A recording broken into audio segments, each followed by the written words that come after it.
বর্জন করেছে, সেই নিশীথ প্রামাণিক আবার খবরের শিরোনামে হয়ে ওঠার জন্য তিনি এই ধরনের মন্তব্য করছেন, তা সম্পূর্ণরূপে নিন্দনীয়। কারণ আমরা প্রত্যেকে কোচবিহার জেলার মানুষ, সারা বাংলার মানুষ, ভারতবর্ষের মানুষ। নানা ভাষা, নানা মত, নানা পরিধান, বিবিধের মাঝে দেখো মিলন মহান। এখানে হিন্দু, মুসলিম, শিখ, খ্রিস্টান, বিহারি সম্প্রদায়ের মানুষ, নেপালি সম্প্রদায়ের মানুষ, প্রত্যেকে আমরা একসঙ্গে সহাবস্থান। আমরা জানি কোচবিহার ঠাকুর মদনমোহনের রাসমেলা, সেই রাসচক্র নির্মাণ করেন স্বর্গীয় আলতাফ মিয়াদের বংশ পরম্পরায়, তারাই নির্মাণ করে আসছেন রাজামূল থেকে। এটা কোচবিহারের কৃষ্টি সংস্কৃতি। আমাদের হিন্দু পরিবারের মেয়ের বিয়েতে বিসমিল্লার সানাই বাজে। আমাদের যখন বাড়িতে কালী পুজো হয় হিন্দু পরিবারের বাড়িতে, সেখানে কাজী নজরুল ইসলামের শ্যামা সঙ্গীত বাজে। আমরা সকালে সূর্য প্রণাম করে মন্ত্র বলি, আরেকদিকে মন্দিরের মসজিদের আজান হয়। এটাই আমাদের রবীন্দ্র নজরুলের বাংলা। এই বাংলায় সংস্কৃতি সম্প্রীতিকে আমরা নষ্ট করতে দেব না।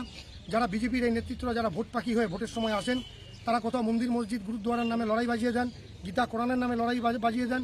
আবার তারা হিন্দুদের মধ্যে ঢুকে গিয়ে সুকৌশলে কে রাজবংশী, কে অরাজবংশী, কে ভাটিয়া, কে নমশূদ্র, এই ধরনের বিভাজনের রাজনীতির চেষ্টা করেন। তার বিরুদ্ধে কোচবিহারের মানুষ 19 সালে জবাব দিয়েছে, 21 সালে জবাব দিয়েছে।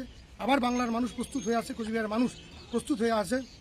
বাংলার নেত্রী জনগণমন অধিনায়িকা মমতা বন্দ্যোপাধ্যায়ের নেতৃত্বে কোচবিহার জেলায় 9টি আসনের মানুষ প্রতিজ্ঞাবদ্ধ হয়েছে, সারা বাংলার মানুষ প্রতিজ্ঞাবদ্ধ হয়েছে এই বিভাজনের উস্কানিমূলক রাজনীতি যারা করে বিজেপিকে প্রত্যাখ্যান করার জন্য। আজকে বর্তমানে আমরা দাঁড়িয়ে রয়েছি কোচবিহার কোতোয়ালি থানায়। আমরা নিশীথের নামে এফআইআর করলাম। তিনি বিগত দিনে বিভিন্ন কেসের আসামি। আপনাদের পোর্টালের মাধ্যমে আমরা প্রতিদিনই দেখতে পারি দিনাটা থানায় প্রত্যেকদিন কোনো না কোনো কেসে, কোথাও গরু চুরি, কোথাও সোনা চুরি, কোথাও আলিপুরদুয়ারের সোনার ডাকাতি, এবং বিজেপির আগের জেলা সভাপতি সুকুমার রায়রা, কোথাও সাহেবগঞ্জের ব্যাংক ডাকাত। বিজেপির সম্পদ এরাই, এদেরকে নিয়ে বিজেপি চলছে ভাবতেই পারেন। বিজেপির তো উন্নতি হওয়া সম্ভব নয়। তাই কোচবিহারের মানুষ তৃণমূল কংগ্রেসের পক্ষে আছে, মানুষ মমতা বন্দ্যোপাধ্যায়ের পক্ষে আছে। আমরা এখানে উপস্থিত হয়েছি।